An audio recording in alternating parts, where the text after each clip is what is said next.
Dans le système éducatif mixte, les filles et les garçons reçoivent un enseignement considéré comme identique.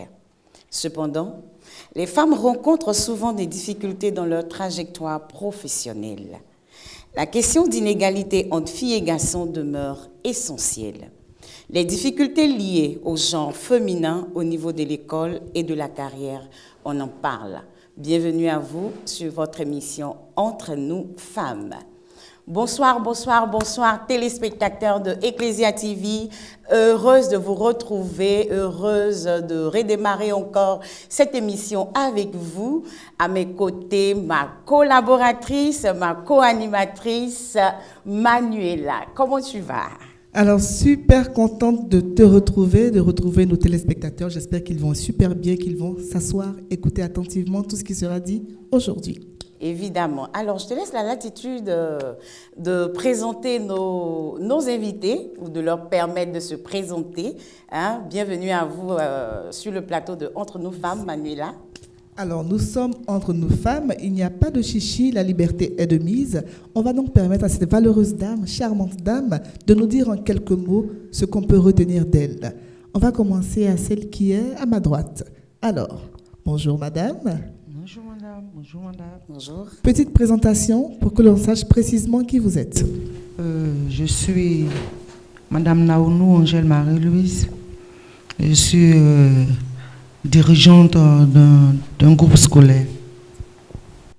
2 mots, efficacité, concis. C'est donc vraiment une activité qui est liée au thème du jour, n'est-ce pas? On va poursuivre. À ma gauche, elle a un beau sourire et elle se présente. Bonsoir, bonsoir. Alors moi je suis Michel Manois. Je suis depuis peu entrepreneur.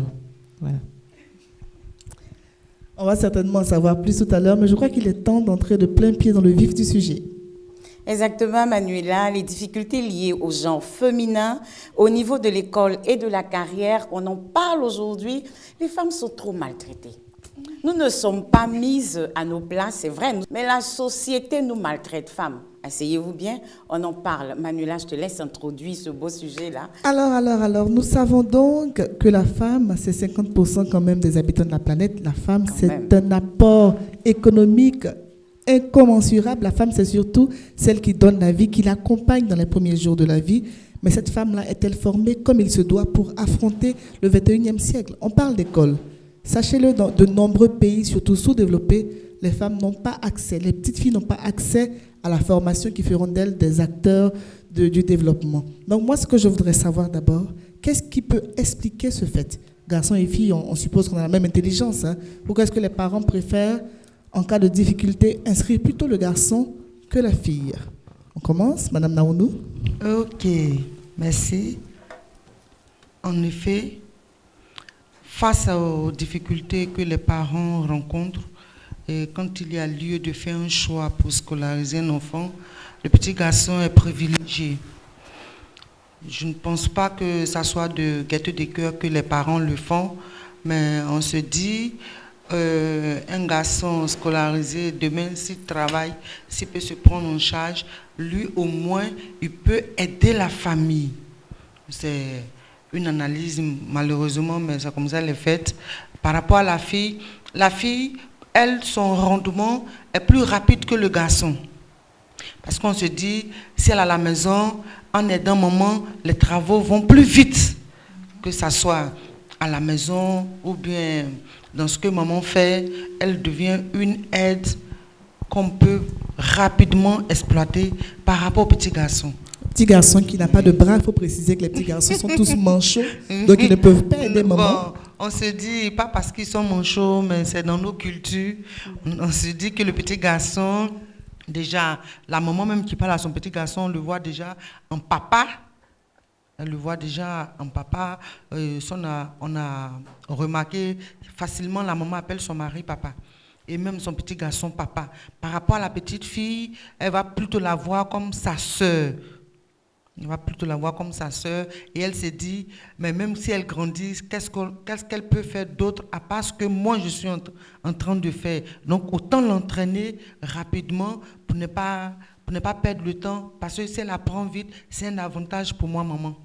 Ou bien pour la tante. En tout cas, c'est un avantage. D'accord, donc je suppose que cette vision, c'est surtout Pour lié... encore mieux même l'expliquer, quand une nouvelle femme dans son foyer, on ne lui remettra pas un petit garçon pour dire va avec lui pour l'élever. Jamais. On lui remettra toujours une petite fille. Va, elle va t'aider à laver tes assiettes. Pas parce que le garçon ne mange pas. Mais on se dit que la petite fille, au finish, elle sera maman. Quoi qu'elle fasse, quoi qu'elle affronte, son terminus, c'est là. Donc, on l'initie très tôt. D'accord, ça peut aller, on va dire, dans les campagnes, mais est-ce qu'en ville, ce regard-là peut être considéré comme parfaitement identique? Alors, ça peut être aussi identique dans la mesure où ça dépend des cultures. Parce que je peux être en ville et puis être à fond dans ma culture. Et si dans ma culture, il est dit que la femme est faite pour rester à la maison, pour s'occuper de tout ce qui est travaux ménagers, elle est déjà préparée à être une épouse, une mère, je ne vois pas la nécessité de la mettre à l'école. D'une part, liée à la culture, d'autre part, liée aussi aux problèmes financiers. Donc, je peux peut-être décider que je mets directement à l'école mon fils. Il va plus me rapporter financièrement. Il va plus nous rapporter. Mais la fille aussi, beaucoup plus, doublement plus, parce que si je la donne, elle est un bon parti. Si je lui donne une très bonne éducation, je vais en tirer quelque chose de gros au niveau de la dot, par exemple, dans les cultures où ça se fait encore. Oui, en ville, parce que toutes les manières, avec l'exode rural, tout le monde est venu en ville, donc il y a des personnes qui sont très attachées à leur culture, et voilà, ça reste là, ça reste collé à certaines personnes. Voilà. Donc c'est lié au regard que les uns et les autres ont sur la place de la femme dans la société. Ça c'est pour les petites filles qui ne vont pas à l'école. Héréditaire, on transmet ça de génération en génération. Oui. Mais il y a quand même une bonne nouvelle, hein. Beaucoup de filles vont à l'école, Reine. Justement, c'est la question que j'allais poser à madame qui gère une école. Je voulais lui demander un peu les statistiques, les tendances entre les petites filles et les garçons. Si, il y a quand même une lutte. Il y a des moments où les filles battent le record au niveau du nombre de filles inscrites. Oui, ça arrive. Et même, il arrive même que les 5 premiers de la classe soient des filles. Évidemment, c'est ce que je voulais vous entendre dire. Si. Oh mon Dieu, on voit ça. De plus en plus. Oui. En fait, on ne peut pas nier l'intelligence à la petite fille. Non, on ne peut pas. C'est justement parce qu'on sait qu'elle est intelligente. C'est ce qui précipite l'exploitation très tôt. Parce qu'on ne peut pas chercher à utiliser quelqu'un qu'on ne sait pas intelligent. L'intelligence, ce n'est pas seulement à l'école. Mais la petite fille, elle a cette manière-là de retenir et d'aller plus vite. Elle copie facilement que le garçon. Mais on ne peut pas réduire une personne intelligente uniquement aux tâches de la maison, ménagère. Non, même l'école. On ne réduit pas la petite fille uniquement aux tâches ménagères. Je ne défends pas ceux qui le font, mais j'ai fait l'effort de comprendre un peu parce que la petite fille, facilement, avec les sentiments de compassion, de pitié, on peut la voir. Hein. Oui. Elle peut se laisser. De ses petits frères? Oui. Déjà, facilement, quand la maman dira « Je suis fatiguée aujourd'hui, tu peux les laver pour moi ?» Même si elle a 5 ans, elle va le faire parce que sa maman est fatiguée. Mais le petit garçon, elle est en train de lui parler, elle est en train de boire l'eau, il pense déjà à son ballon dehors. Donc, elle ne peut pas tirer le même profit. Elle ne peut pas tirer le même profit qu'avec la petite fille qui est déjà appelée, elle est déjà sensible. Quand la maman va lui dire, depuis le matin, je tourne seulement, mais je suis allée vendre, je suis fatiguée. Même si elle vient de l'école, tout de suite, elle va faire un dépassement de soi pour pouvoir apporter une aide à sa maman. C'est naturel. C'est naturel chez la petite fille. Or, chez le petit garçon, il faut provoquer cela. Bon, moi, je crois que aussi il y a une question de caractère. Les individus, qu'ils soient garçons ou femmes, certains ont plus de compassion que d'autres. Mais c'est vrai que la fille déjà traîne ce terre héréditaire, comme on a dit là, de génération en génération, personne appelée à s'occuper des autres, à s'occuper de ses parents, à s'occuper. Même quand un parent est malade, souvent c'est chez sa fille qu'il va pour se soigner. C'est facile. C'est plus facile. C'est rare d'aller chez son fils parce qu'arriver là-bas, n'oublions pas d'abord que nous sommes africains. Et la maman va trouver choquant dans son état de santé de se rendre chez son fils. Parce qu'en allant chez son fils, c'est sa bru qui sera obligée de s'occuper d'elle. Et quand il sera question de « mais qui va me laver ?» son garçon ne pourra pas répondre à cette question. Et là, il va aller négocier avec sa femme. « Est-ce que tu peux faire ça pour ma maman ? Ah, mais ça, c'est encore à voir. Mais la fille, déjà, c'est naturel. Quand on a des enfants, filles, garçons, quand la maman est malade, même si elle n'a pas de moyens, le garçon dira, occupe-toi de moments, je vais pouvoir. Mais il ne dira pas, comme j'ai les moyens, envoie maman chez moi. Non, ça ne passe pas trop. Donc, la fille déjà est préparée à être utile.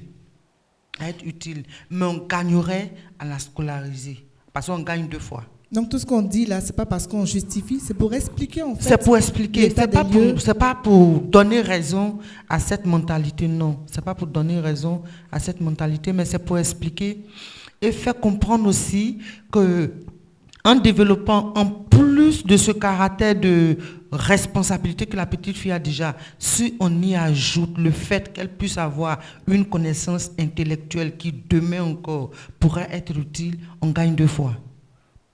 On gagne 2 fois. Mais donc, j'imagine la petite fille qui va à l'école, qui rentre, qui aide maman. Est-ce que ça n'a pas d'impact négatif sur son rendement scolaire? Parce que les petits garçons, quand ils rentrent, ils peuvent étudier facilement, ils peuvent jouer. Parce que le jeu aussi, ça ouvre l'intelligence. Hein. Le jeu, comme disait une dame que je ne peux pas citer, que le jeu est pour l'enfant ce que le travail est pour l'adulte. Okay. Dans le sens où? Dans le sens où l'enfant reproduit ce que l'adulte fait en disant qu'il va au travail. Quand tu suis les enfants jouer, forcément, il y a une qui dira « je suis maman », l'autre dira « je suis papa », l'autre dira « je vais au travail ». Donc, l'enfant, le jeu est pour lui ce que l'adulte fait. Donc, c'est déjà un apprentissage. Donc, c'est important pour tout le monde de jouer. C'est très important. C'est très important. Et ça fait même qu'au niveau de l'éducation des enfants à l'école, au préscolaire, tout part du jeu. Au préscolaire, pour travailler avec un enfant, sans le jeu, tu ne peux rien tirer. Sans le jeu, tu ne peux rien tirer. Pour apprendre à écrire une lettre à un enfant, si c'est le rond, le O, le A, mais la maîtresse est forcément obligée de jouer au ballon à l'enfant. Il faut lui faire une passe. Qu'est-ce qui roule? C'est le ballon, c'est la bille. Donc, on va faire tout ce qui roule. Donc pour revenir au point qui me semblait important, le fait d'apprendre des tâches ménagères à la fille, alors qu'elle a des besoins, en fait, elle a des besoins pour faire ses exercices, se reposer pour être disponible à l'école, ça n'affecte pas son rendement. Mais qu'est-ce que les parents peuvent faire pour alléger un peu? Non, ça affecte. On ne peut pas dire que ça n'affecte pas parce qu'on parle d'un enfant de quel âge? C'est ça. On parle d'un enfant de quel âge? Surtout que maintenant, avec les écoles qui sont ouvertes partout, et un enfant de 4 ans déjà, moi, avec notre école, on a la petite session spéciale à partir de 18 mois. Oui, on n'a pas le choix. C'est pas... La maman n'a pas de nounou. Elle a un bébé, elle doit aller au travail. Elle fait comment? Donc, quand il y a une crèche quelque part, la petite crèche, la grande crèche, c'est un soulagement pour elle. Donc, une petite fille qui est scolarisée, bon, qui est au primaire, parce qu'au moins, à partir du primaire, déjà, on se dit qu'elle peut être utile. Mais même au primaire, il y a des enfants qui sont en classe de CM1 qui ne peuvent pas laver leurs habits. Mais c'est une autre petite fille qui va laver quand même, parce que c'est toujours la petite fille qui est encore là. Elle ne va pas le faire parce qu'elle va à l'école, elle a peut-être 8 ans, mais il y a une petite fille de 10 ans qui sera là, qui va lui laver ses habits. Or, si on le faisait avec soi-même, son enfant, ce n'est pas une maltraitance, c'est plutôt une initiation. Parce que quand elle sera grande, elle sera obligée d'éduquer elle aussi ses enfants. Donc, si elle n'apprend pas, on a un problème pour demain.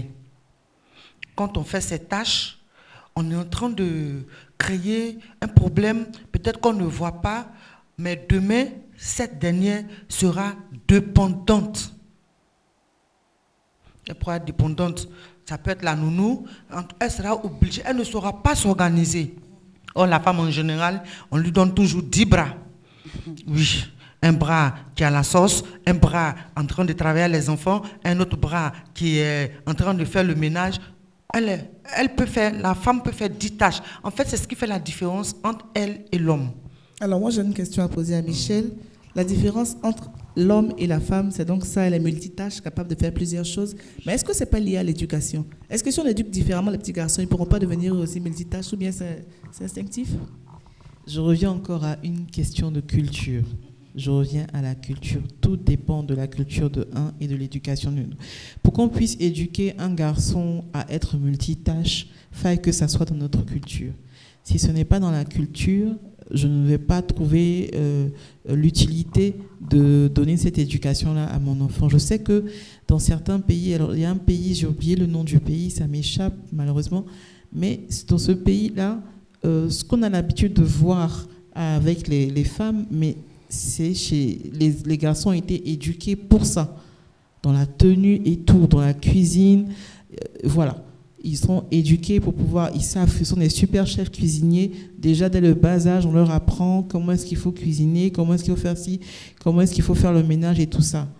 C'est pour moi, tout est une question de culture et ensuite d'éducation. Donc l'éducation est liée justement à la culture que j'ai. Bien sûr. Voilà. Je veux renchérir un peu sur ce que Michel dit. Alors moi, par exemple, mes frères ont été éduqués à préparer. Voilà, ça c'est... On l'appelait, excusez-moi, Lago Modibi, ma mère. C'est-à-dire qu'elle ne faisait pas de différence entre filles et garçons. Tu ne prépares pas, tu ne manges pas. Bon, ça, c'est comme ça que nous, on a été éduqués. Tu ne prépares pas, tu ne manges pas. Si tu sors, ton riz t'attend. Elle a fait la sauce, mais le riz, donc, il t'attend. Elle dépose ça pour t'initier à préparer, à la cuisine. Et c'était pareil pour nos frères. Donc, tout le monde a été initié à ça. On la trouvait dure. Mais aujourd'hui... voilà, on s'en sert. Voilà. Bon, si je peux revenir un peu, Dieu merci, nous sommes sur une chaîne chrétienne. C'est vrai qu'on dit oui, est-ce que c'est la femme, pourquoi c'est elle? Mais quand on prend au départ Genèse, c'est vrai que Dieu a créé l'homme, c'est après qu'il a créé la femme. Mais quand on regarde, quand Dieu donnait ses consignes à l'homme, en réalité, la femme n'était pas là. La femme a reçu ses consignes de l'homme. Mais l'homme, connaissant les consignes, a quand même laissé la femme aller manger le fruit. On se suit. En fait, ça peut dire que dans la femme, il y a une potentialité qu'on ne peut exprimer. On ne peut exprimer par des mots, mais c'est une battante naturelle. La femme est battante naturellement. À peine elle pense à quelque chose, elle veut l'acquérir. La femme ne prend pas le temps de est-ce que ça va marcher, c'est rare. Mais l'homme, il peut prendre 2 ans en train de tergiverser, en train de se demander. Mais la femme, une fois qu'elle est convaincue en elle, rien, quel que soit le nombre de personnes qui vont se dresser devant elle pour dire non, telle affaire, ça n'a pas marché, elle dit j'ai compris, je veux mon expérience.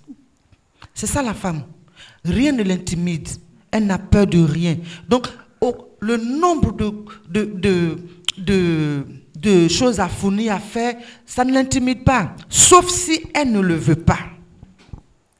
Sauf si elle ne le veut pas. Mais quand une femme le veut, peu importe ce qu'elle va affronter, elle affronte. Moi, je crois plutôt que c'est lié à l'espèce humaine en général.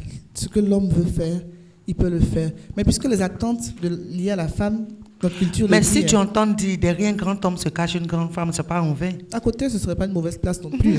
Derrière, c'est pas mal. Mais à côté, ce ne serait pas mauvais. Lui, tu as entendu dire. En réalité, c'est vrai, il y a toutes ces valeurs. En fait, c'est pour dire que c'est parce que la femme en elle-même quelque chose. Elle a un dynamisme. Si, j'arrive, madame. Okay. En réalité, on a toutes ces valeurs-là, on le sait. Nous en sommes toutes conscientes. Mais est-ce que la société, en réalité, reconnaît ces valeurs-là en la femme? Là est la question. Parce que on prend 2 postes de responsabilité. Oui. Tout de suite, à cause des tâches de la femme, on tend à donner le poste à l'homme, même s'ils ont le même... Les congés de paternité ne sont pas à notre avis. Oui, mais c'est là notre question du jour. En fait, c'est ce qui confirme que la femme dame le pion. Non, elle ne dame pas le pion. Je m'explique. La femme, l'homme en lui-même, il se sent en danger face à la femme. Qu'on ne se le cache pas, l'homme en lui-même, il perd sa sérénité devant la femme.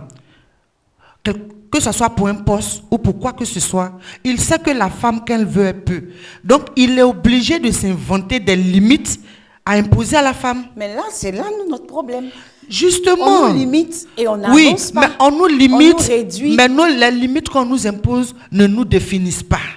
Et moi, ça me fait plaisir. Mais comment les dépasser pour que nos filles n'aient pas à affronter ces mêmes limites? C'est ça, parce que dans les sociétés, c'est une autre réalité. Travail égal, salaire différent. C'est ça. Promotion retardée pour les femmes. Moi, je connais un directeur qui préfère des hommes à cause des bobos des femmes. Il se dit que dans le mois, quand une femme a son cycle et tout, après prendre des jours de repos, après les bébés, il faut payer des heures supplémentaires. C'est une femme qui t'a mise au monde quand même. Là, même ça, ce choix-là aujourd'hui. Non, là même quand tu lui dis c'est une femme qui t'a mise au monde, tu es allé trop loin. Le soir, quand il rentre, c'est une femme qui lui permet de se relaxer. Ça, c'était aller trop loin en voyage. Mais c'est pourquoi je dis, c'est parce que l'homme est craintif. Mais il faut que ça change, en fait, dans la réalité, dans le quotidien, en fait. Alors, je vois Michel qui nous regarde, je sens qu'elle veut dire quelque chose, mais elle attend qu'on lui laisse le temps d'en placer une. Qu'est-ce qu'on peut faire? Alors, déjà, il y a quelque chose ce n'est pas commun à toutes les entreprises, mais il y a certaines entreprises où des femmes qui sont à compétences égales, je dis bien à compétences égales avec des hommes, qui ont beaucoup plus de responsabilités. Bon, c'est relatif parce que ça dépend. On va préférer une femme qui n'a pas d'enfant. C'est clair. Qui n'a pas d'attache. C'est ça. Et on doit lui donner le maximum. Et comme on sait qu'elle va se donner, parce qu'elle va se donner à fond, puisqu'on sait que la femme se donne à fond dans ce qu'elle va faire, on va revaloriser sa catégorie, on va la mettre à un certain niveau. Après, effectivement, il y a des femmes d'entreprise, il y a des femmes qui sont chefs, qui sont directrices et tout, parce que bon, elles sont passées en compétences. Mais parfois, c'est pas très évident. J'ai échangé avec des enfants justement de ces mamans directrices et tout. Ah oui, mais maman, on la voit pas très souvent. Quand on la voit, c'est peut-être quand on va en week-end et combien de fois?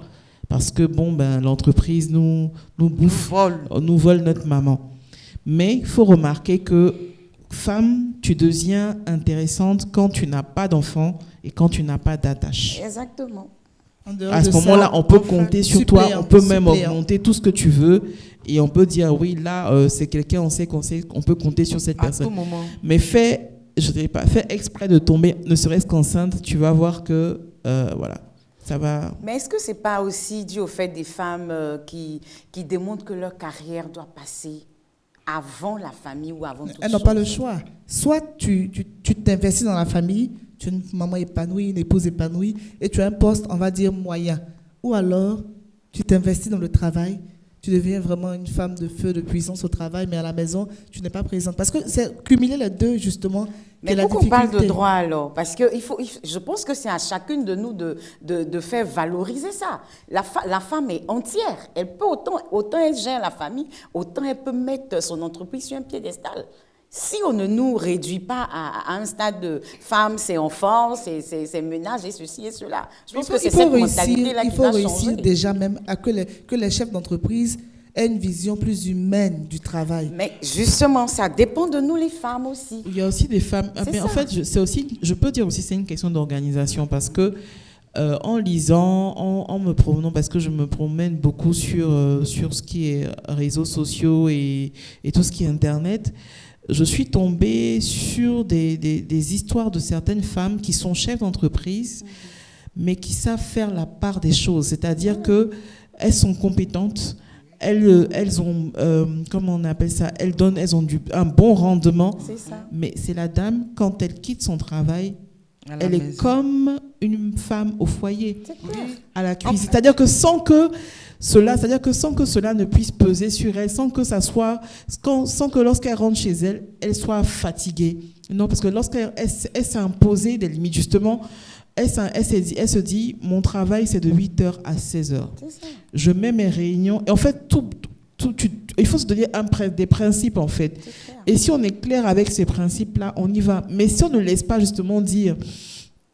On rentre dans le moule disant, justement, si je dis que j'ai ma famille qui est prioritaire, je perds ma carrière. Non, il faut montrer que, justement, ta carrière est importante, certes, mais ta famille aussi, parce que tout va de pair. Oui, c'est bon va ce de qu'on pair. dit, mais elle n'avance pas parce que l'avancée de la femme ne dépend pas que d'elle, de ses compétences. Ça dépend du regard aussi que les chefs ont sur elle. Oui, mais En parfois, fait, c'est c'est ce qu'on est en train de le dire. combat, justement. Il y a des femmes qui sont, c'est vrai qu'elles ne sont pas très nombreuses, mais elles y sont parvenues. Et moi, franchement, tu vois, la dame, elle y arrive, en fait. Quand tu prends ces dames-là, par exemple, en Europe, dans les pays comment on dit, scandinaves, tu as des premiers ministres et tout Ce sont des qui exemples allaitent. dans ce domaine. Non, elles vont avec leur bébé. Quand elles ont le couffin qui est là, elles travaillent en même temps. Quand c'est l'heure d'aller, quand l'enfant réclame de l'allaitement, elle prend la lait de son enfant sans aucun scrupule. Oui, mais moi... D'accord. Mais elle fait ce qu'elle a à faire, et c'est pas parce qu'elle n'est pas compétente, mais elle sait que bon, mais à telle heure, je finis mon boulot, je vais dans ma famille et je gère ma famille comme il se doit. C'est vraiment à nous de montrer justement, de montrer en entreprise que c'est ça. C'est vrai qu'on sera tout le temps rabaissé parce qu'on se dit ah non, si tu parles de tes enfants, tu parles de ton mari, donc c'est pas la peine. Mais non, mais de leur montrer que nous, on est capable d'associer les choses et d'avoir un très bon rendement et de pouvoir organiser. La femme, elle est DRH à la maison. Claire. La femme, une femme est DRH à la maison. Elle est ministre du Oui. foyer, la femme. Alors, si elle est DRH à la maison, pourquoi elle ne peut pas être en entreprise? Je tiens à rappeler à tous les chefs que maîtriser un enfant de 3 ans est beaucoup plus compliqué que gérer une réunion d'entreprise. Oui. Attention. En fait, tu vois Manu là. Voilà. Ce que je suis en train de dire, quand on parle de la femme en général, c'est vrai, quand c'est en entreprise, la femme est lésée, comme on le dit, parce que le chef, il sait que c'est une femme mariée qui a un époux, des enfants à la maison à gérer. Bon, il va s'en dire, il connaît les heures de travail. Normalement, comme on le disait, de 7h à 16h30. Et ce dernier qui va aller plus loin pour demander à la dame, bon, c'est vrai que le travail finit à 16h30, mais j'aurai besoin de vous à 18h30. Ça part comme ça. Et c'est pour imposer à la dame un autre régime de travail. Si elle ne veut pas céder, c'est « ah, tu n'es pas disponible », donc on passe à quelqu'un d'autre. En fait, c'est ça le problème.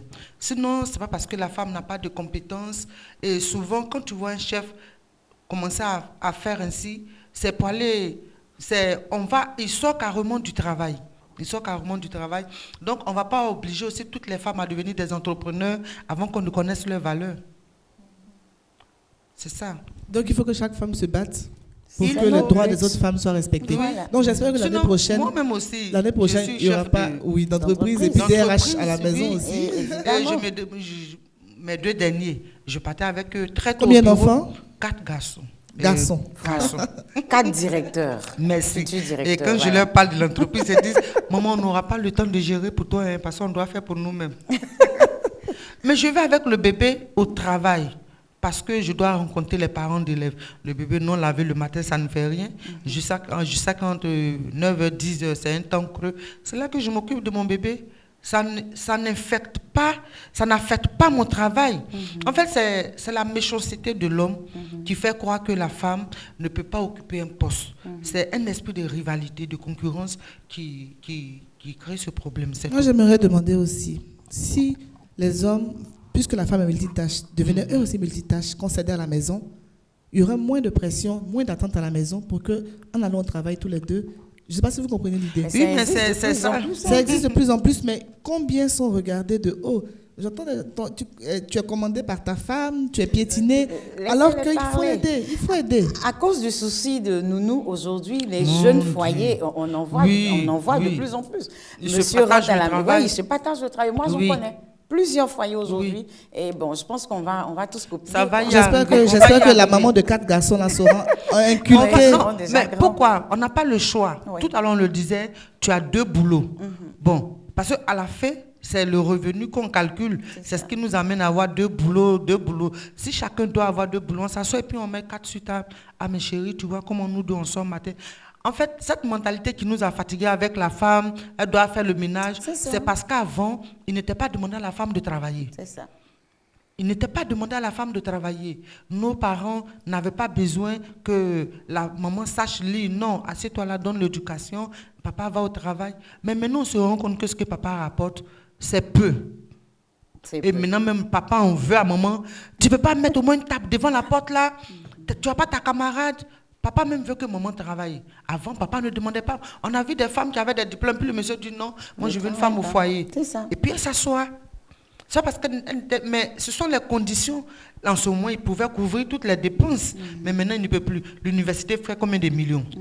Tu en as 3 à l'université. Et la femme qui est là, qui t'attend pour la boîte d'allumettes, mais tu as envie de la frapper. Donc, automatiquement, les deux sont obligés d'avoir quelque chose, un revenu. Donc, la femme, on ne peut plus... En fait, ce sujet, on ne peut plus trop seulement... On ne peut plus trop tabler dessus pour dire non, la femme... Quoi égal? Ça s'impose. Moi, j'ai mal à la tête quand j'entends les hommes de la nouvelle génération. Là. Ils veulent la femme qui rapporte de l'argent comme une femme du 21e siècle, mais qui reste aussi à la maison pour les enfants comme une femme au temps de leur parents. Non, c'est que là, ils sont méchants. Alors qu'il faut trouver le moyen de tirer le bon des deux. On peut être ces deux femmes-là. C'est possible d'être celle qui gère ses enfants et celle qui rapporte le revenu. Mais elle aura besoin forcément du soutien. D'une aide. De son de la conjoint. compréhension aussi du conjoint. Il y a des gens qui viennent me photo à 21h. Tu as quitté au travail après 15 réunions, tu viens. Regarde, il n'y a pas de Non, Dieu merci. Il y a la farine de maïs ou bien la farine du niam. Ah mon cœur, voilà comment ça se fait. Tu t'es dit l'eau. Si je ne suis pas encore arrivé. Ça frôle. Oui. Parce qu'on se bat nous de l'autre côté. Quand on rentre, on est tout. C'est avant, le papa vient du travail, il s'assoit et puis il prend son journal. Hein. De plus en plus, les papas commencent à laver. Les livres de lecture, vous voyez quand on dit maman pile du photo, papa il lave sa moto, bien, papa il lit le journal. Ça commence si Madame joue à la balle d'avant. Ça a commencé à changer. Papa lit son journal. Papa ne lit plus le journal. Hein. Quand papa rentre le soir, après 2 boulots, parce que c'est fréquent maintenant, 2 boulots. Quand il rentre, maman aussi, même si elle n'est pas sortie comme papa, elle a quand même une table non loin de la maison. Ou bien va carrément au marché, elle va te dire que c'est à la descente que ça marche. Tu ne peux pas lui demander de venir à 17h pour piler ton photo. Non, on se débrouille pour le week-end. On va voir comment on peut gérer. C'est ce qui fait maintenant qu'il y a une petite fille qui va être sacrifiée. Il y a quelqu'un qui doit être sacrifié. Ce message-là, il faudrait que les femmes aussi puissent être bonnes avec les autres femmes. Oui. J'ai une confession à faire. Je me rappelle qu'un jour, j'étais allée dans une agence de téléphonie. Il y avait le rang pour les 2 personnes, les conseillers. Et instinctivement, je me suis dit, j'espère que c'est le garçon qui va me prendre. Je ne sais pas pourquoi j'ai dit ça. Et puis quand je me dit, mais pourquoi tu dis ça? Parce qu'on a l'impression que, même en entreprise, souvent les femmes sont désagréables. Souvent. On a l'impression qu'elles portent... Et puis moi, je lui ai dit qu'une femme porte souvent des charges de la maison. C'est une pression mentale telle que ça peut... Il y a une rue... Je ne sais pas comment on appelle. Je ne sais pas si c'est pas une rumeur, je cherche le terme. Une vision étrange selon laquelle les femmes ne sont pas très agréables, ne sont pas très compétentes. Quand elles sont les vitrines surtout des entreprises. Voilà. Elles reçoivent mal, elles sont nerveuses, elles sont difficiles. Donc ça fait que tout ça aussi, ça joue en notre défaveur. Donc on critique les hommes, on critique les hommes, mais que chacune apprenne non seulement à être compétente, mais à montrer que ce travail-là n'est pas une plaie. Voilà. C'est quelque chose qu'on aime faire, qu'on peut faire bien en étant vraiment agréable avec les autres. Alors, il y a une histoire qui me revient. C'était mon curé qui racontait à l'annonce du bac 2020, là. Dans une maison, les enfants de la maison, la famille est aisée et tout ça, les 2 filles vont à l'école, on les dépose et tout. Et la servante qui a duré à la maison, la maman a jugé bon de la scolariser. Elle a scolarisé pendant que les autres vont dormir. Elle a le même niveau d'études, oui, que les filles de la maison. Mais quand les autres sont là, elle fait ses tâches ménagères. Quand tout le monde va dormir, elle se met à étudier parce qu'elle voyait la patronne aussi étudier. Donc, elle faisait comme sa maman à la maison. Les résultats du bac arrivent. La fille de ménage a eu le bac. Les 2 filles ont échoué. Il n'avait pas l'assiette, les assiettes ont échoué. Ont échoué. Elles ont eu le temps de se reposer, d'étudier, elles ont échoué. Elles ont eu le temps de se reposer, d'être déposées à l'école. On fait leur petit déjeuner pour elles, on prend soin de leur Et celle qui le fait a réussi. Vous voyez? C'est-à-dire que de la fille de ménage à la bachelière. Voilà. On lui demande ce qu'elle veut faire. Elle dit qu'elle veut être pharmacienne comme sa maman. Mon Dieu. Voilà, elle s'est fixé un objectif de vie et elle va l'atteindre si elle est poussée. Et je veux remercier cette dame-là. Si elle nous suit, on ne sait jamais. Et tout ça pour dire que les tâches ménagères n'ont pas été un obstacle pour elle. Pas du tout. En fait, moi, c'est ce que je veux qu'on comprenne. Les tâches ménagères ne peuvent pas empêcher quelqu'un qui a de la volonté. C'est pas possible. Aucun obstacle ne peut limiter quelqu'un qui est décidé, qui est résolu. Donc, comment à tes résolutions, à donner à nos filles succès. Cette combativité-là? Parce que je veux dire, on entend souvent l'histoire de Yao, tu veux faire quoi? Je veux être président de la République. Et la voisine, toi, tu veux être quoi? Je veux être la femme de Yao. Je veux dire qu'il faut que nos filles aient plus d'ambition. Oui. Et ça va commencer avec des exemples, des modèles qu'elles vont voir. Mais voilà l'exemple qui était très bien ce que les invités de l'émission. Elle est la servante de la maison. On lui a offert une opportunité d'aller à l'école. Oui. Elle n'a pas lésé sur les moyens. Ça veut dire que les travaux n'ont pas pesé au-delà de son cahier. Et les deux filles qui avaient la possibilité, ça veut dire que si les deux s'ajoutaient à cette dernière, à 3, les travaux allaient être plus faciles à être gérés. Mais elles ont le temps de se reposer, on les dépose. Ça veut dire, elles n'avaient pas d'autres efforts à fournir que d'étudier. Mais elles n'ont pas étudié. Elles ont peut-être étudié et puis ça n'a pas marché. Non, elles n'ont pas étudié. Pourquoi? On ne sait pas. Moi, j'insiste et je signe. Parce qu'en réalité, on ne leur a pas inculqué l'esprit de battante. Mais si. On ne leur a pas inculqué cela. Parce que cette servante, elle savait que papa et maman, ce ne sont pas ses parents. Elle est venue se chercher. Et même si c'était la nièce qu'on avait transportée pour venir, on n'avait pas à lui offrir une telle opportunité d'aller à l'école, même ne serait-ce qu'en cours du soir. Donc, elle a vu là une opportunité à saisir. Mais les deux autres, il n'y avait pas d'opportunité. C'est naturel, c'est normal. Donc, il n'y a pas d'effort à fournir. Or, c'est ce que nous faisons. Nous tuons cela dans la vie de nos enfants. Je veux dire aussi, il y a ce que les parents offrent et puis il y a ce que l'enfant choisit après. Les parents ne sont pas forcément responsables. Elle disait qu'elle a vu sa patronne en train d'étudier quand elle rentre à la maison, parce qu'elle passait encore des examens. Quand elle finit, tout le monde va dormir. La patronne s'assoit au salon. Elle étudie parce qu'elle voulait évoluer. C'est ce que je suis. Mais elle avait déjà un esprit de battant. Voilà. Parce qu'elle est venue se chercher. Mais les deux enfants n'avaient pas un esprit de battant. Elle ne pouvait pas voir ça parce que ça ne les intéressait pas. En fait. C'est parce que c'est maman qui fait. Donc, maman fait pour moi. Voilà le problème. Maman fait pour moi, mais l'autre sait que maman ne fait pas pour elle. Donc elle copie maman. Mais si maman dit à ses enfants ce que je fais, si je tombe avec, cherchez pour vous, ça allait changer. Oui, mais il y a ce que les parents disent et puis il y a ce que les enfants veulent comprendre aujourd'hui. Il y a aussi des habitudes qu'on donne à nos enfants. Oui, que la vie est un peu facile. Parce qu'un enfant, il y a une dame qui m'a raconté l'histoire d'un petit garçon comme ça, à qui on a payé un sandwich. Il regarde les dents, je n'aime pas, et puis il jette le pain. Et puis il dit, bon, je vais aller payer un autre pain. Il est petit. Un enfant avec cette mentalité de je n'aime pas, je jette, on va payer l'autre pour moi. Quand il aura 16 ans, quand il aura 18 ans, il sera irrécupérable. Donc, dès le bas âge, il faut inculquer les commencer à c'est-à-dire, en tout cas, que Dieu bénisse cette maman qui a eu vraiment ce large cœur de pouvoir offrir une opportunité à cette jeune fille. Si elle avait commencé aussi comme ça avec ses deux filles. Non, moi, je ne veux pas qu'on accuse la mère. Non, je ne l'accuse pas, mais je suis en train de... Je veux qu'on voit un peu plus loin, parce que nous toutes, on a nos maisons, on a des petites filles qui nous aident, on a des nounous, c'est vrai qu'on leur donne un salaire. Mais nous-mêmes, nous savons que ce salaire ne peut pas les amener à organiser leur vie pour 10 ans, pour 20 ans, quand ils auront leurs enfants. Mais par contre, ce que la maman a fait, et puis lui demander, qu'est-ce que tu veux faire? Dire, je veux être comme toi. Mais c'est pour la vie. Mais oui. C'est pour la... Donc, je veux qu'on rende nos enfants, nos filles, battantes. Il faut qu'on les rende battantes dès le départ. Il faut qu'on crée en elles cet esprit de concurrence. Le premier de la classe n'a pas 2 têtes. Je suis d'accord. Donc, tu peux aussi faire comme lui.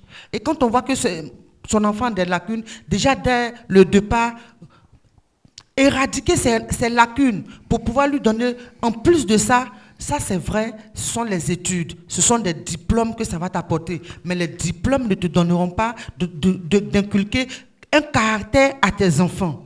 Ajouter aussi cela. Un doctorat sans caractère de d'accord. Oui, parce que ça va donner un travailleur déséquilibré. Excusez-moi, je suis d'accord, mais je veux vous dire qu'on a reçu des parents ici. Il y a des enfants vraiment difficiles. Oui, ça existe. Voilà, c'est pour ça que je ne veux pas qu'on bannisse ce volet. Non, on ne bannit pas. La maman, elle peut inculquer. Il y a 2 filles à la maison, il y a toujours une qui est paresseuse. Toujours. On lui crie dessus, range tes affaires, ceci. Alors que sa sœur, quand elle se lève, elle est le modèle type que les parents veulent. Et le plus souvent, c'est la deuxième qui est le modèle type. Voilà. Parce que la première... Non, en fait, pourquoi? Donc, il faut que les jeunes filles même qui nous suivent là comprennent qu'elles doivent se lever.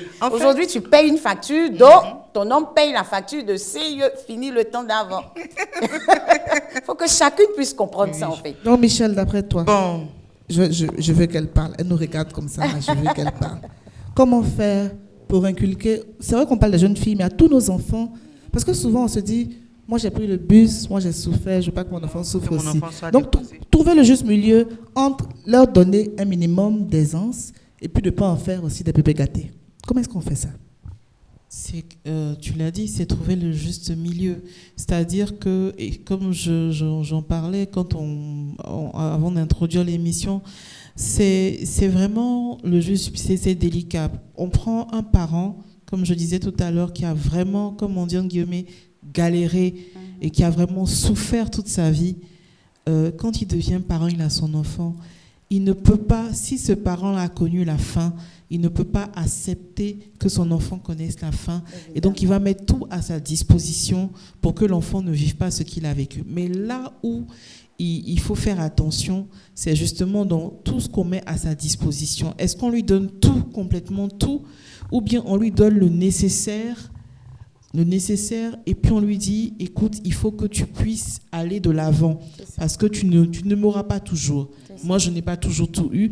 Je te donne l'essentiel, mais après, il faut que tu te bats. En fait, c'est une question aussi de dialogue aussi, surtout. C'est ça. Il faut que les parents apprennent, il faut briser cette glace-là de tabou entre je suis le papa, je suis la maman, et puis voilà. C'est vrai qu'il y a le respect à avoir. Le respect, il se donne, il ne s'impose pas. Le respect, il se donne, voilà. Et ça marque quand une personne est vraiment une personne impactante, que ce soit un parent ou quelqu'un d'autre.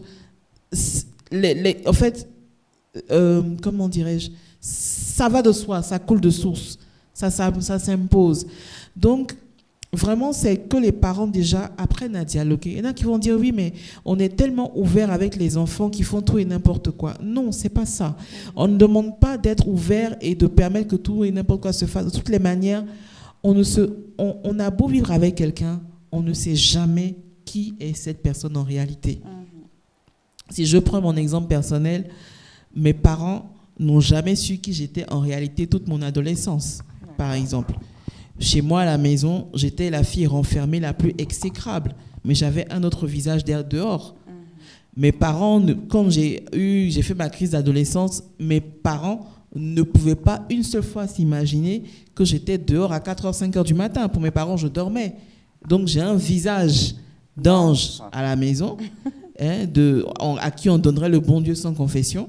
Mais dehors, je sais qui je suis. Donc, en fait, c'est vraiment une affaire d'échanger, justement, pour revenir, pour ne pas sortir de ce que je suis en train de dire. C'est vraiment parler. OK, j'ai vraiment souffert, j'ai vécu ça. On prend le cas de la personne qui a souffert. J'ai vraiment souffert, je te partage les difficultés que j'ai eues. Je ne veux pas que tu souffres, mais je veux que tu sois une personne battante dans la vie. Et il faut toujours donner cette saine émulation pour que l'enfant puisse se dire, OK, j'ai ce que j'ai, mais je sais que je dois me battre pour avoir plus. Et c'est ça, en fait, tout part du dialogue. Quand il n'y a pas de dialogue... L'idée de dialogue me fait penser à quelque chose aussi, c'est que très souvent, on a peur de scolariser les filles parce qu'on se dit, celle-là, elle aura 16 ans, ils vont l'enceinte. Alors que le fait de parler avec sa fille peut prémunir de certains dangers parce que les grossesses en milieu scolaire, ça existe. Et c'est ce qui retarde beaucoup l'avancée de certaines femmes. Oui, mais en fait, je te dirais que même si on parle, voilà... Si ça doit arriver, ça va arriver à tous les coups. Voilà, c'est-à-dire que tout dépend de ta propre responsabilité. Tu ne peux pas accuser le parent. Le parent va faire ce qu'il a à faire. C'est pas dans tous les cas où les parents ont baissé les bras. Hein. C'est clair. Le parent va faire ce qu'il va faire. Mais à un moment donné, la responsabilité au niveau de l'enfant. Qu'est-ce que je décide de faire ? Il y a beaucoup de parents qui ont baissé les bras quand même. Oui, on prend effectivement, autant les parents ont baissé les bras, mais autant aussi, si l'enfant veut être têtu et obtus, il est têtu et obtus, il fait ce qu'il a envie de faire. Et ça, c'est clair. On ne peut pas tout le temps accuser les parents. Il y a des parents qui ont abandonné. Il y a des parents qui ont lâché. Et puis, voilà, on a ce qu'on a. Mais il y a des parents qui ont tout fait. Et puis, malheureusement, les enfants ont mal fini. C'est ça. Voilà. On va mettre le côté de la prière aussi dedans. C'est important de prier pour les Évidemment. enfants. Parce qu'il y a des parents, justement, qui ont abandonné, mais qui produisent des diamants. Tu ne comprends pas un enfant dans une famille où il n'a rien, aucune attention, aucun don, rien, mais il réussit à devenir quelqu'un d'excellent. Il prend un exemple quelque part. Oui, forcément. Il prend un exemple parce que tout enfant a besoin d'un repère, un exemple pour avancer. Il peut le choisir négatif, il peut le choisir positif. Mais tout enfant a toujours quelqu'un à qui il veut ressembler, forcément. Il n'y a pas de vide à ce niveau. Il n'y a pas de vide à ce niveau. Voilà pourquoi il est mieux que le parent, si c'est une famille monoparentale, si c'est papa ou bien c'est maman seul, ou bien si ce sont les deux, il faut qu'ils fassent l'effort d'intégrer l'enfant dans ce qu'ils font. Parce que souvent, l'enfant n'a pas de place. Quand on dit qu'il n'a pas de place, pas parce qu'on ne le nourrit pas, non, on le nourrit, on l'inscrit dans une école coûteuse parce qu'on se dit que l'école va faire le miracle de, entre guillemets, fermer tout ce que papa et maman ne peuvent faire. C'est là qu'on se trompe. C'est là qu'on se trompe. C'est là que se trouve le réel problème. C'est-à-dire que tu entendras les parents dire « Mais je t'ai inscrit dans une école très coûteuse pour que tu sois quelqu'un et on m'appelle pour me dire que tu ne fais rien. » Non. C'est pas comme ça, c'est pas de la magie. Ton enfant, avant d'aller l'inscrire, tu ne l'as pas inscrit à 1 mois pour dire que non, tu avais 1 mois et puis tu as commencé. Non. Il y a ce que toi-même, parent, à la maison, tu as commencé à faire avec ton enfant. Tu as commencé à faire avec ton enfant. Dans le taxi, je disais, un enfant de 1 an, 6 mois, à qui on porte toujours la couche, mais on détruit quelque chose dans sa rétention. Parce que Dieu nous a créés, quand on a envie de faire pipi, on a un signal quand on veut faire pipi. On sait que pipi nous sert. Mais un enfant qui porte une couche jusqu'à 1 an, 6 mois passé, mais on détruit cette sonnette. L'enfant ne pourra plus retenir le pipi. Or, si la maman déjà, la nuit, se réveille 2 fois, 3 fois pour aller faire pisser son enfant qui a déjà 1 an, 2 mois, ou bien déjà même dans la journée, à 1 an, on lui dit, si tu veux pisser, pipi, voilà là-bas. Il va faire sur lui, non, pipi là-bas. Ou bien on ne te donne pas si, pour que l'enfant puisse retenir simplement le trajet. Voilà où il doit aller. Même s'il n'arrive pas à se déshabiller, le fait déjà que l'enfant prenne la route, le chemin des toilettes, ou bien où on a déposé le pot pour qu'il puisse faire pipi, on le rend déjà responsable. La couche disparaît. D'accord. Alors, merci beaucoup à vous. Il nous reste juste 7 petites minutes, de peur d'être coupé. Nous allons faire un tour de table. Les difficultés liées au genre féminin au niveau de l'école et de la carrière, c'était notre sujet du jour. Je sais qu'il y en a beaucoup à dire et à redire sur ce sujet, mais on va commencer par Michel. On va faire un tour de table. Elle va nous donner son avis, nous faire un petit résumé sur ce que nous devons retenir, nous les jeunes mamans d'aujourd'hui. Et puis bon, voilà. Alors moi, je voulais rebondir ça serait vraiment ma conclusion. Puisque nous sommes sur une chaîne de télévision catholique chrétienne, il y a quelque chose que Manuela a dit tout à l'heure et puis elle n'a pas développé, et moi ça sera vraiment ma conclusion, c'est que en fait, en toute chose, pour une mère, pour qu'elle puisse être fière de ses enfants plus tard, c'est de bénir son enfant. D'accord. Voilà. De dire à son enfant, tu es excellent, tu es intelligent, que ce soit une fille ou un garçon, tu es appelé à faire ci, tu es appelé à réussir. C'est de vraiment donner des paroles positive sur la vie de son enfant, que ce soit en présence de l'enfant ou en son absence. Même si l'enfant nous cause tous les cas possibles, inimaginables, mais c'est de dire ça, de ne pas se décourager et de ne pas baisser les bras, parce que demain, cet enfant-là, et donc cette femme-là sera quelqu'un grâce à la prière que j'aurais formulée sans cesse sur la vie de cet enfant. Et puis, pour conclure aussi, ce que je voulais dire aussi, il faut que les femmes connaissent leurs droits.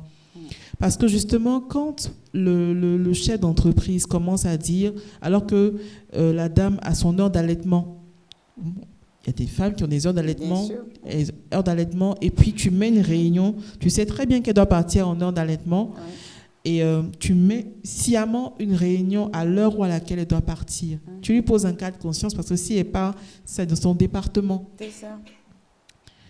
Il existe le droit. Et dans le droit du travail, ce n'est pas normal. Et ça s'appelle du harcèlement moral. Il n'y a pas que le harcèlement sexuel, c'est du harcèlement moral. C'est un cas de conscience parce que en faisant ça, il va te dire bon ben je te prive de ce à quoi ton poste, ou bien je vais te rabaisser par rapport à comment on appelle ça, par rapport à tes avantages ou par rapport à ta position, par rapport à ta catégorie. Il va jouer sur ça et tu vas te dire soit je rentre dedans, soit je me laisse faire. Non, tu te laisses pas faire. Tu es une femme, tu es en entreprise. Il faut que tu connaisses tes droits d'abord et tu dois marquer. Il faut vraiment connaître les droits et les faire respecter. C'est très important. Merci beaucoup, Michel. Il faut connaître nos droits, c'est important, et les faire respecter. On termine avec vous. Ok, ce que je peux dire, je bénis Dieu que nous soyons sur une chaîne chrétienne. Ce que je veux dire, la Bible nous dit dans le livre des Proverbes 14, verset 1, la femme sage bâtit son foyer et l'insensé le renverse de ses propres mains. La femme sage, c'est celle-là qui prépare demain au travers de ses enfants. C'est celle-là qui amène, qui chaque jour intervient auprès de Dieu pour sa famille, pour ses enfants. Parce qu'une maman ne peut pas être en train de prier pour ses enfants et puis ceux-ci vont connaître la dérive. Ce n'est pas possible. Parce que David pouvait nous dire, j'ai été jeune et j'ai vieilli, je n'ai jamais vu un juste être abandonné, ni ses enfants m'ont dit leur paix. Donc, si on inculque la crainte de Dieu à nos enfants qui sont avec nous, la Bible dit qu'ils ne se détourneront point de Dieu et ne pas se détourner de Dieu. C'est vrai que les lois, 8 mars existent, ce n'est pas maintenant que 8 mars commence, mais nous sommes toujours en train de parler de lutte, de droits de la femme, elle doit connaître ses droits. Pourtant, ça fait combien d'années qu'on fête 8 mars? En fait, ce n'est pas dans la lutte que ça se passe parce que le géant fléchit genoux par la prière. Donc la femme peut dompter le monde par la prière, c'est le désir. Et ce sont ces enfants qui seront couronnés. Parce qu'elle sait ce qu'elle a à faire. Donc moi, j'encourage chaque maman à savoir que avoir des filles, il y a des parents, il y a des papas qui pleurent parce qu'ils n'ont qu'uniquement des filles. C'est une grâce. Donne-leur ce dont elles ont besoin. Encense-les, encourage-les, valorise-les. Elles vont dépasser des hommes. Elles vont dépasser les hommes. D'ailleurs, aujourd'hui, on voit que les filles s'occupent mieux des parents. Mais ça ne se dit pas. Oh, ouais. Ouais, moi, je le dis haut et fort. Voilà, les garçons s'occupent de leurs beaux-parents. Ils ne le font même pas. Ils ne sont nulle part même. Voilà. Alors, merci à vous aussi. Merci d'être venu embellir notre émission du jour. Que Dieu vous bénisse. Manuela, ta conclusion. Que dire après de si belles paroles? C'est vraiment difficile de trouver les mots. Mais je crois qu'on peut faire plus, on peut faire beaucoup. On va prier comme si tout dépendait de Dieu, mais on va agir comme si tout dépendait de nous aussi. C'est très important. On va préparer nos filles pour la bataille, mais on va préparer nos garçons à être des maris exceptionnels. Éduquez vos hommes pour qu'ils soient l'homme que vous aurez souhaité épouser. Voilà. Merci beaucoup à toi, Manuela. Et moi, je termine par dire, qui a trouvé une femme a trouvé le bonheur. Alors, laissez-nous faire le bonheur de vos entreprises, de vos maisons et de votre quotidien. Que Dieu vous bénisse. À la semaine prochaine.